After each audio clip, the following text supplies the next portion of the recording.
2023년 7월 4일 매일 성경 큐티 디도서 3장 1절에서 7절까지 말씀입니다. 오늘 본문은 통치자들과 권세 잡은 자들에게 복종하며 순종하라고 말합니다. 그러면서 모든 선한 일을 행하기를 준비해라고 합니다.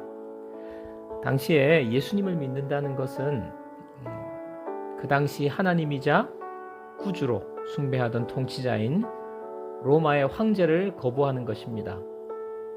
바울은 예수님을 나의 구주로 고백하고 섬기지만 세상의 통치자와 권세자들을 잘 따르는 것이 세상 속에서 그리스도인으로 해야 할 임무라고 말씀합니다.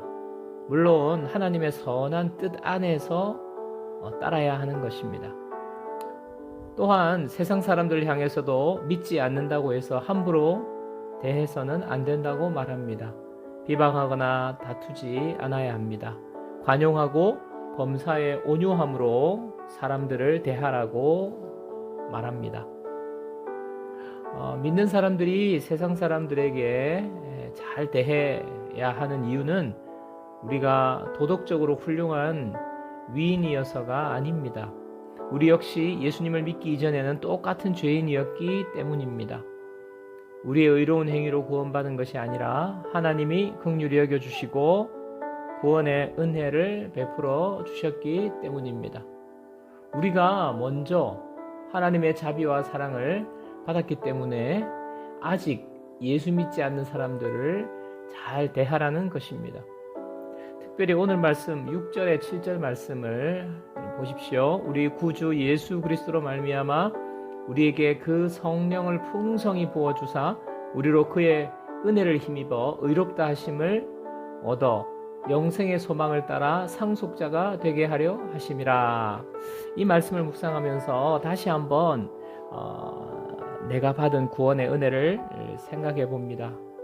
내가 구원받았습니다. 구원받았을 뿐만 아니라 변화되었습니다. 하나님의 자녀가 되었습니다. 하나님의 자녀가 되었다는 것은 하나님의 나라를 상속해 주셨다는 것입니다. 하나님의 나라의 상속자가 되었습니다. 하나님의 나라의 상속자, 하나님 주시는 모든 은혜를 받아 누릴 수 있게 된 것이지요. 이 사실을 생각해 보면 내가 다른 사람들을 잘 대하고 또 섬길 수 있는 동기와 이유가 된다고 생각합니다. 또한 이 모든 은혜는 예수 그리스도로 말미암아 우리에게 그 성령을 풍성히 부어 주심으로 시작된 것이라고 말합니다. 지난주 설교에서도 하나님의 구원의 은혜가 나타나 빛이 비추이면 어둠은 반드시 물러가는 이 모습이 바로 나타난다는 말씀이었죠. 비추어 나타나 하나님의 은혜가 반드시 이루어진다는, 우리의 변화를 이루어낸다는 그 말씀과 일맥상통합니다. 오늘도 살아계신 예수 그리스도께서 우리에게 성령을 부어주십니다. 성령을 부어주실 때에 그리스도인다운 삶을 살게 됩니다. 말씀에 순종할 수 있습니다. 적용 질문입니다. 내가 예수 믿기 전에 어떤 성향의 사람이었습니까? 그때 다른 사람과의 관계에서 가장 힘든 것은 무엇이었습니까?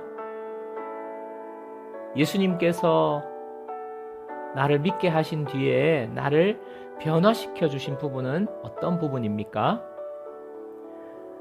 오늘부터는 제가 기도로 마무리하지 않고 몇 가지 기도 제목을 나누어 드리겠습니다. 이 기도 제목과 함께 개인적으로 기도하는 시간을 갖고 자유롭게 마무리하시면 되겠습니다. 두 가지 기도 제목 오늘 드립니다. 첫 번째, 대한민국의 대통령과 통치자들이 하나님의 선한 뜻을 분별하고 그 뜻을 따르는 정치를 하게 해 주십시오. 두 번째, 예수님 성령을 저에게 그리고 우리 넘치는 교회에 풍성히 부어주셔서 하나님이 원하시는 모습으로 이 세상에서 살게 하옵소서. 성령을 충만히 부어달라고 우리 이 두 가지 제목으로 기도하고 또 개인 기도하시면서 마무리하시고 오늘 하루도 주의 은혜 가운데 풍성한 하나님의 은혜를 누리시는 우리 성도님들 되시기를 축복합니다.